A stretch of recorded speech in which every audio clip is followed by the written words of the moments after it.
तर आता आपण अशा ठिकाणी आलोय, पहिल्यांदा तुम्ही इथून ते पूर्ण तिथपर्यंत बघा. तुम्हाला हे वाटणारच नाही की ही स्मशानभूमी आहे. कारण की याचं वैशिष्ट्य हे की हे ग्रेनाइटच्या मार्बल्सने बनवलेले हे स्मशानभूमी आहे. तर आपण याची थोडी माहिती जाणून घेऊया इथल्या गावकऱ्यांसोबत. तर नमस्ते, तुमचं नाव काय? माझं नाव अभिजित पवार. तर तुम्ही ह्याच्याबद्दल काय सांगाल की कशा प्रकारे एवढी चांगली ही वास्तू, म्हणजे आपण स्मशानभूमी वाटतच नाही. हो, नक्कीच. आता म्हणजे कसं गावाचा ज्यावेळेस विचार झाला, त्यावेळेस गावाच्या समोर एक प्रश्न होता, की गावातल्या मुलांना एक अभ्यासिका पण द्यायची होती आणि प्लस गावाला एक चांगली स्मशानभूमी पण द्यायची होती. तर गावातल्या बऱ्याचशा मुलांनी याच्यावरती विचार केला, की स्मशानभूमी कशाप्रकारे बांधावी. तर याच्यासाठी पहिले गावातली बरेचसे लोकं बाहेर पण फिरली. काही आपले Google किंवा YouTube असेल याच्यावरती सर्च पण केली, की स्मशानभूमी कशाप्रकारे असावी. पुरेपूर सगळं प्लॅनिंग करून पोरांनी ह्याचं नियोजन केलं.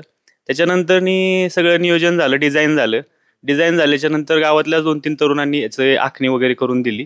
त्याच्यानंतरनी आम्ही काय केलं, तर पुण्यामध्ये आपण ह्याचे रेट काढले मार्बल ग्रेनाइटचे. तर इथं आम्हाला रेट ₹160 स्क्वेअर फूट पडत होते. त्याच्यानंतरनी 2-3 जणांनी आयडिया दिली, की हे जिथं मॅन्युफॅक्चरिंग ह्याचं, हे जिथं तयार होतं, ते आंध्रामध्ये माटोर गाव आहे. तिकडं तुम्ही चौकशी करा, तिकडून ते माल घ्या, तुम्हाला त्याच्यात पैसे वाचतील. जवळपास इथले हे वास्तू आहे ते जवळपास 12,000 स्क्वेअर फूट वास्तू आहे.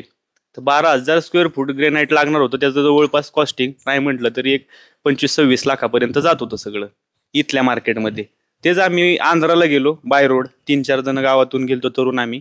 मुक्कामी गेलो 7-8 दिवस. गावातल्या लोकांनी त्याचा पूर्ण खर्च दिला आणि एकदम कमी बजेटमध्ये ₹100 स्क्वेअर फूटने हा माल आम्ही इथे आणला. आणि हा जो ग्रेनाइट आणलाय आणि गावात वापरलाय, हा एक नंबर मार्केटमधला ग्रेनाइट आहे आणि लपेटो फिनिश बोलतात त्याला. त्यानंतरनी लोकसहभागातूनच हे जे वरती दिसतंय ते शेड बांधलं. या शेडसाठी सुमारे एक 13-14 लाख रुपये खर्च आला. हे म्हणजे सगळं लोकसहभागातून आम्ही गावात करतोय आणि संपूर्ण गाव सहभागी होऊन ही कामं केली जात आहेत आणि याच्यात कुठल्याही प्रकारचा कॉन्ट्रॅक्टर नाहीये कोण. ही सर्व जी कामं होत आहेत, ही सर्व कामं गावातले तरुणच स्वतः करून घेत आहेत. यामुळे गावाचा फायदा एक होतोय, की ह्याच्यात भरपूर म्हणजे कमी खर्चात जास्त कामं झाली जातात. याच्यात कुठल्याही प्रकारचा भ्रष्टाचार होत नाही. त्यामुळे गावातली जी कामं होत आहेत ती एक चांगल्या स्वरूपाची कामं आम्ही करतोय. मला एक प्रश्न पडलाय इथं, म्हणजे आलेला माणूस हा स्मशानभूमीत वाटणार तर नाहीच, पण इथं येऊन मस्तपैकी एक झोप काढेल अशी असं गावात ठिकाण. आता म्हणजे इथं लोक दिवसा पण येत नव्हती, पण आता ही वास्तू झाल्याच्या नंतर दिवसभर कमीत कमी दिवसा आहे ना 10 ते 15 लोक आरामात इथं आराम करायला असतात. संध्याकाळची मुलं अभ्यासासाठी असतात. इथं लाईटची पण एवढी सुविधा आम्ही भारी केलेली आहे, की संध्याकाळची मुंगी जरी चालली इथून तरी ती पण एवढ्या प्रकाशात दिसणार.